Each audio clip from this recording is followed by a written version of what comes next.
Okay. What about remdesivir? No, it's gonna be pretty weak. I'm trying to put Remdesivir? Yeah, what's your opinion of remdesivir, Brett? I think it works. You want to take this to Tracy? Is it, how effective do you think it is?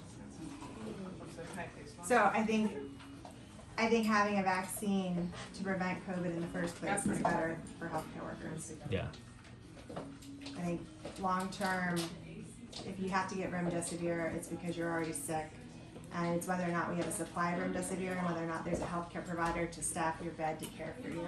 Yeah, even with remdesivir, you're still gonna die. I mean, there's still a good chance of dying. If you get the vaccine, much lower chance of dying. And quite frankly, we've had patients who have not had access to because we run out.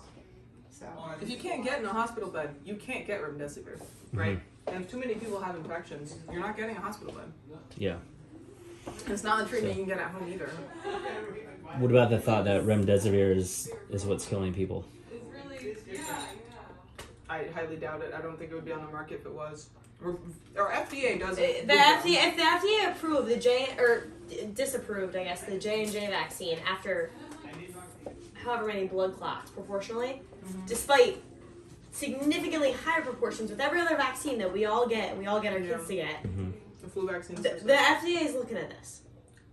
Doing and granted, I mean, FDA's been way stricter on I don't COVID know, take all that vaccines with than a any grain of salt, vaccine in the but- past. Like, COVID vaccines are not only safer, but they've they're been more effective than the extremely flu shots we get because every of the year. media, yeah. that's true. And that's just straight up true. Well, it's not, And it it's not a just- guess, and that's why it's being made in a different way. But it's not Those are FDA traditional approved. ones. I mean, Pfizer's FDA approved now for 16 Yeah. older. Yeah. But they already, it's not that new of a technology. They've been using the mRNAs for a couple years for now. Ebola, they looked at Yeah. it for AIDS. Yeah. It's a good technology, but the reason it took so long to get there for Ebola and stuff is because they're very careful. Well, so they started doing this after SARS-1. They've been researching this for well Like over 20 a decade. years. Yeah, but borderline 2 decades. And now that previous SARS was way worse. And so, like, they It understand wasn't how as- this it wasn't works. as It's the transmissible, but simple. people died like that. Not as bad as the Delta. Is the Delta more? Delta's more transmissible. It's not as Oh, deadly though. transmissible, yeah, but So, SARS a 1. virus that's more fatal, though, isn't necessarily a better virus. So the scarier virus is a virus That's transmissible and fatal. So here's what. that doesn't kill you because it transmits longer. So if you have a virus that's very fatal and it kills you right away, then that person doesn't burns infect. out. So the R naught is smaller. Yeah. The R naught of Delta is So- Do you know what the 7 or that something. means in terms of public health? Do you not know? R not 7? Yeah, 6 or With 7. Alpha it was like 2. Right. That's horrifying. Okay, So I like don't- measles is like 18. Yeah. Chickenpox is like a 10. Oh. So it's how many people that you potentially infect before you know that you're sick.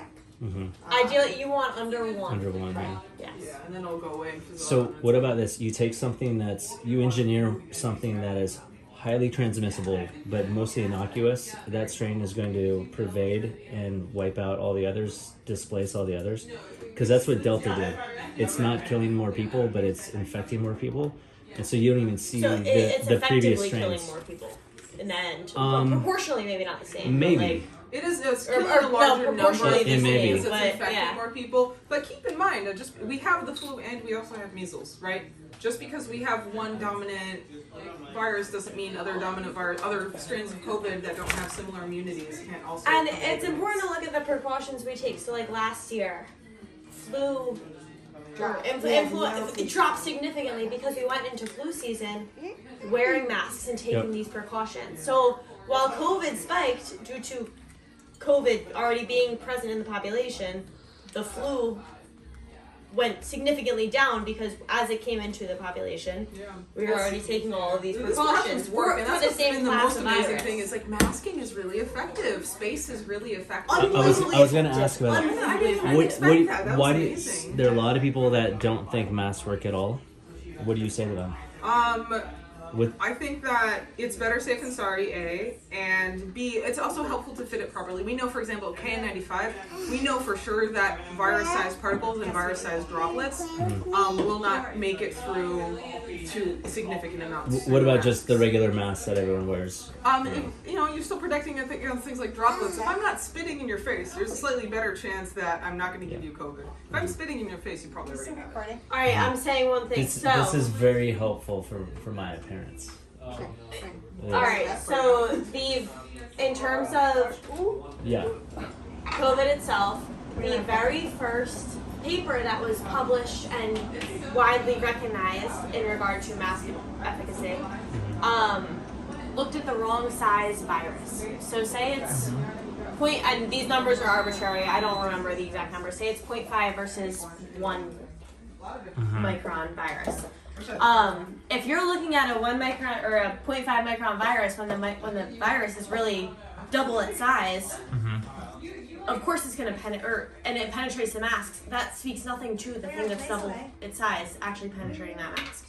So the absolute initial study regarding COVID-19 or SARS-CoV-2 and mask penetrability it meant absolutely nothing. And that's the one that gets the most prize. It's interesting because, I think, I don't know, I'm kind of jumping in halfway through here, but it's kind of surprising based on the kind of weird physics, the fact that they are still effective. Like, they've been shown to be effective, even though the mesh sizes for cloth masks, for example, should be too big, yet they still work. But like, it's people who wear masks don't because get there's sick. never one isolated particle. It's always in a cloth. And even if it was isolated, it shouldn't penetrate the mask.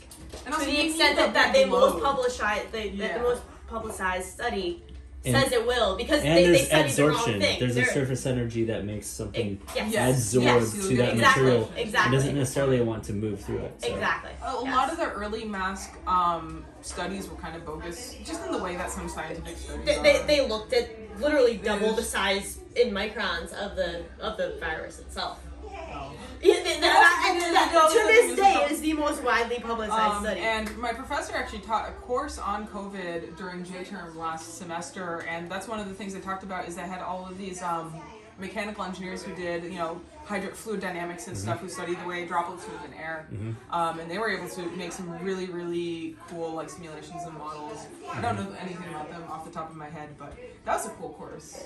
I wish I did. Virology. And I've seen that data, and I've seen visualizations of that. And Yeah, it's cool. I mean, it's you wear a seatbelt even when you don't plan on crashing. You wear a mask when you know you're going to be around other people. Especially if you're unvaccinated, if you're going to be with people who are unvaccinated. I don't really want to go near somebody who's unvaccinated at this point. That's something that my mom, she Right. had For cancer them. when we were younger, was for them, right? Rhea? For myself for and their for sake. them. Oh, okay. Because if they give me COVID because they're not wearing masks and I'm not wearing masks, and I get a breakthrough infection, I go infect somebody else because I got a breakthrough infection. Yeah. I wouldn't be able to forgive myself, right? And they would be already sick. I don't think I'd be able to pass COVID on to them if I had been taking the proper precautions in my life. But if they were to pass it to me, I could potentially, if I was really unlucky, have a breakthrough infection, pass it on to people, because I'm mostly immune against the alpha, as opposed to the delta. I'm pretty immune to the delta, having had the Pfizer. Somebody with Johnson and Johnson, I know a lot of people with Johnson and Johnson got the breakthrough infections, for example.